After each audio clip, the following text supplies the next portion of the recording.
Yo, what is going on, guys? Welcome back to another video. So the 2023 free agency class was definitely an interesting one. There was not a ton of high-end names, so as a result, we had a couple steal of deals and a couple utter shit shows as a result of the flat salary cap system. So today, now that we are 3 months into the NHL season, I kind of wanted to go over and grade all of the deals that were at least $4 million AAV or more. There's 13 of them, not counting the Max Pacioretty deal, who is making his year debut this season. He had a $2 million deal as well as $2 million in bonuses that he's probably going to hit now that he has returned. So without further ado, let's dive into it. I'm going to be going in order of highest cap hit to lowest, and by far the highest cap hit of the 2023 offseason was Dmitry Orlov. He got 2 years, $7.75 million. So he got a massive payday, but very short term. And I am going to give this a C-, maybe even a D+. It's a little bit weird because with Orlov, it was a massive, obvious AAV commitment, but they did get 2 prime years of Orlov instead of, say, a 4-year deal at $6 million, more long-term security for the player. They went the shorter route. But Orlov has definitely been disappointing. He has 13 points in 38 games. I didn't expect him to be this dominant point getter because obviously they have Brett Burns first power play number 1 offensive defenseman. D'Angelo is probably going to run the second, but it has still been very disappointing. I still think Orlov's underlying numbers are still pretty solid, but when looking at him, and obviously Carolina has been a little bit disappointing to start, for $7.75 million, Waddell probably should have addressed a second line center or at least offense or goaltending. The overall deal was just not a good one. I'm actually going to go with the D+ just because 7.75, that is legit number 2, maybe even number 1. That is number 1, low end number 1 defenseman money. So I'm going to go with the D+ for Dmitry Orlov. Up next, Alex Killorn. 4 years, $6.25 million. This is a D in my opinion. He is 34 years old. He only has 14 points in 26 games as of right now. He was clearly propped up by his Tampa teammates last year. He had 64 points. He is a solid player, but again, for a Ducks team that is so young, the fact that he has 3 more years after this and his 35, 36, 37-year-old seasons, it's not going to get much better than this. And right now he's on pace for not even to break 50 points. This is definitely not ideal. I think that money would have been spent better on just saving it for your restricted free agents eventually, or just getting a guy in his 28 or 29. Killorn, while definitely a veteran presence, I don't absolutely despise the deal. There's far worse on this list. It was definitely a bad move by Pat Verbeek, in my opinion. Up next, Tyler Bertuzzi. 1 year, $5.5 million. I'm going to go with a C- for Bertuzzi. It's a little bit weird. The production is probably similar to a D or D+. He has 6 goals, 10 assists for 16 points in 35 games. The underlying numbers have shown that he has been pretty efficient, both offensively and especially defensively. I know at the end of the day, production is all that matters.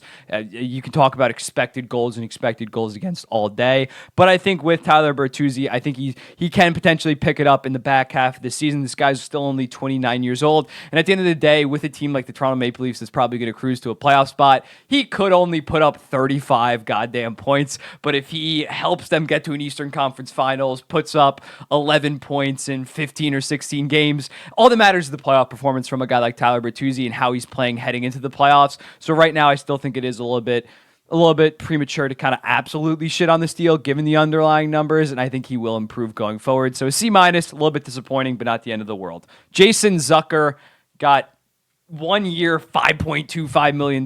This was kind of Arizona climbing to the salary cap floor. He has obviously not been worth $5.25 million.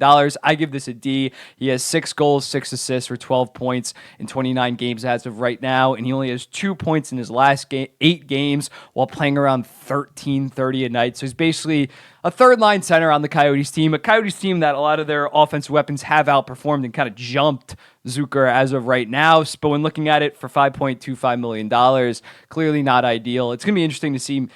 They're not going to trade him, especially given that cap hit even half retained at 2.625. Look at that math ready to go. But I don't think they're going to trade him, especially if they're in the playoff hunt. But this deal has definitely not worked out in their favor. 5.25 for basically a third liner for the most part. That's not good business. So I think right now a D is pretty fair for Jason Zucker. Up next, JT Compher.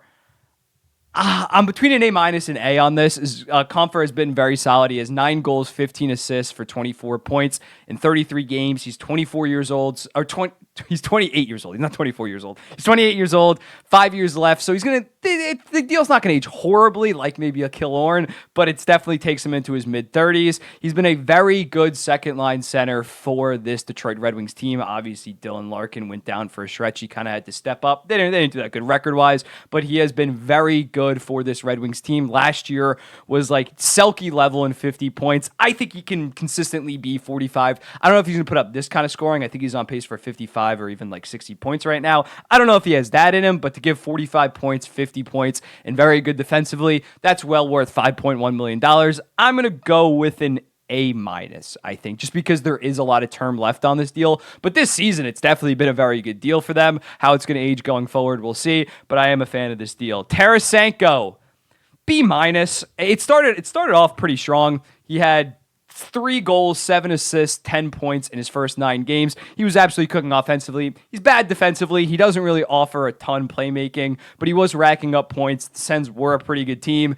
He has only had 13 points in his last 20 games. Again, defensively just not there. He's not nearly the goal-scoring threat that he used to be. This is a guy from 2014 to 2018, had the second most goals in the entire NHL, only behind Ovechkin. He's no longer that player, but right now, 24 points in 31 games for 1 year at $5 million, assuming he keeps that up and gets to 50, 55, maybe even sniff 60 points. I think at $5 million, it's not fantastic because he doesn't do a ton besides just rack up points at this point and not a ton of goals, but it's not a failure of a deal. There's far worse deals. So I think a B minus, maybe C plus. I'm going to stick with the B minus, but that is about fair for Tarasenko. The Sens have far more problems. Bringing in Tarasenko at 1 year, $5 million is not the reason why the Senators are struggling. If anything, he's actually helped them a little bit compared to what was expected, but B minus seems fair. B minus seems fair for Tarasenko. Ryan Graves, 6 years, $4.5 million.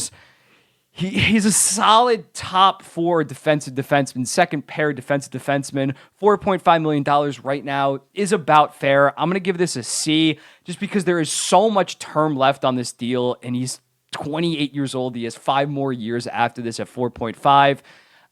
He doesn't push the needle. Again, offers basically nothing offensively. He has 6 points. He has 5 points in 36 games right now, which is like, let me do the math, like 11 or 12 point pace on the entire season. So he's an all defensive defenseman, and his defense isn't even elite this season. So in looking at that, he's going to be fine. This isn't going to be bad. He has such a track record that you can expect him to put up around 15 to 20 points in solid defensive results over this contract. Was it a fantastic move for Kyle Dubas this offseason? No, probably not. I was always low on it. People loved him, but as of right now, I'm going to give it a C. Ryan O'Reilly, easy A+. This is a lock. 4 years, $4.5 million.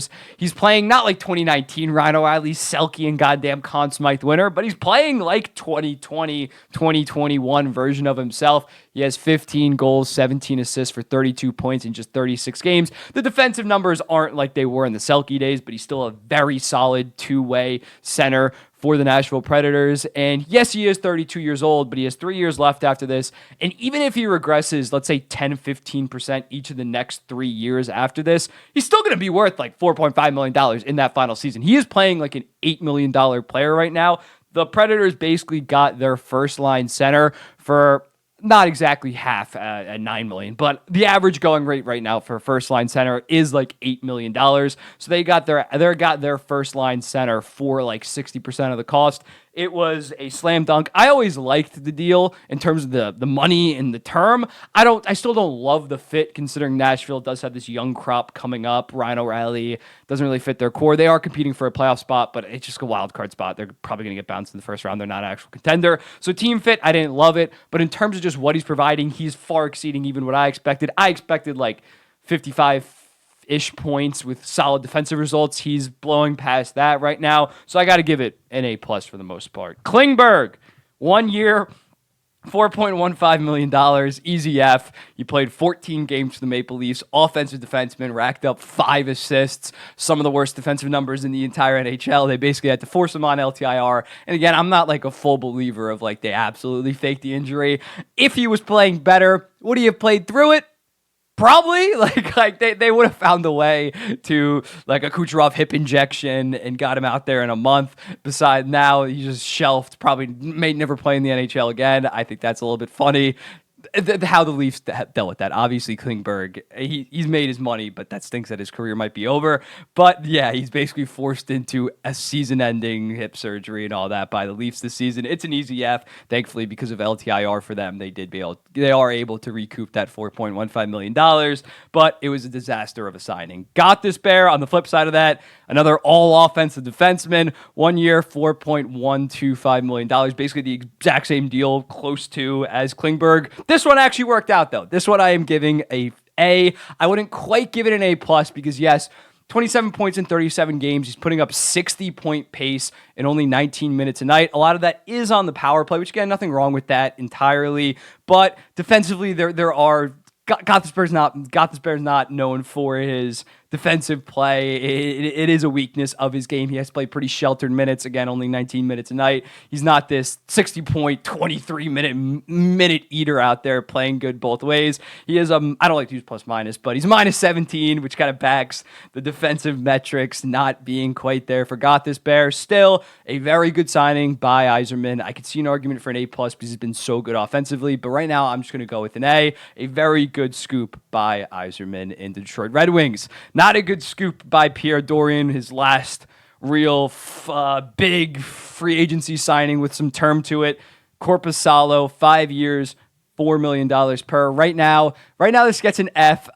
He can maybe turn it around, but again, there's 5 years left on it. He is 29 years old. Right now, he is an 8.98 and a 3.63. He would be talked about more if the other goaltender that was a restricted free agent this summer, Ilya Samsonov, wasn't playing even worse than Korpisalo right now. But he has been absolute shit. 7-12 record. He has been one of the main reasons why the Sens have been shit. Not Vladimir Tarasenko. It is Korpisalo and the goaltending. Forsberg has been, I think, even worse for the most part. Korpisalo has a minus 5.7 goals saved above expected.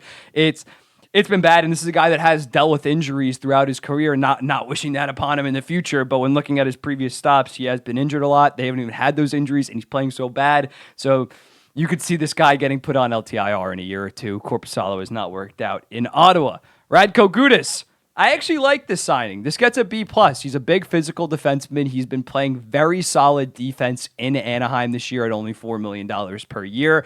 And when looking at him, I think he is a good fit with those kind of offensive defensemen that Anaheim has coming up right now, like Pavel Mintyukov, like Drysdale, Olin Zellweger when he comes up. They're going to want to play with a guy like Radko Gudas that's more of a stay-at-home defenseman and an absolute physical power. I think he is a good fit, kind of bridging those guys, teaching them how to put the body on some guys and just overall help their defensive games. And his results have been solid. A guy like Killorn, I think he's going to age pretty bad. A guy like Gudas with only 2 years left doesn't rely on elite skating or anything like that, just physical IQ, being in the right position. Radko Gudas, I think he is going to age pretty well, especially with 1 year less, and he is 1 year younger than Alex Killorn. So I think Radko Gudas is going to be a solid deal by the Ducks, B+. Lastly, F for Conor Brown. He signed a 1 year deal for $4 million. It was a bonus laden deal. He only is getting $775K this year on the cap, but then $3.225 million next year when he's not even on the team, most likely. It happens regardless, even if he signs elsewhere this summer. It has been an absolute disaster of a deal. He has 3 points in 28 games. He was McDavid's junior teammate on the Erie Otters. They thought, we can get him for cheap, this bonus deal for cheap. And after tearing his ACL, he has just not been the same player. Obviously, in Edmonton, on pace to not even break 10 goddamn points in the season, and they're on the hook again for $3.225 million next season. It has been another disaster. I think this is even worse than the John Klingberg, because at least John Klingberg, throw him on LTIR, no cap hit next year. Edmonton has a $3.225 million cap hit next year. You can't throw that on LTIR. They're screwed. Basically, a good third liner or a good bottom pair or second pair defenseman, you cannot have next year. That is a disaster. This, in my opinion, is the worst deal from this past offseason. Worse than Korpisalo, worse than Klingberg. So at least those guys, at least Korpisalo can maybe turn around. This is just a disaster. Maybe he plays better in the playoffs. But as of right now, that is an F minus, an F minus. But let me know in the comments. What do you think about these 13 deals? Which ones was I too harsh on? Which ones was I too light on? I want to hear from you guys. I'll be seeing you in the next one.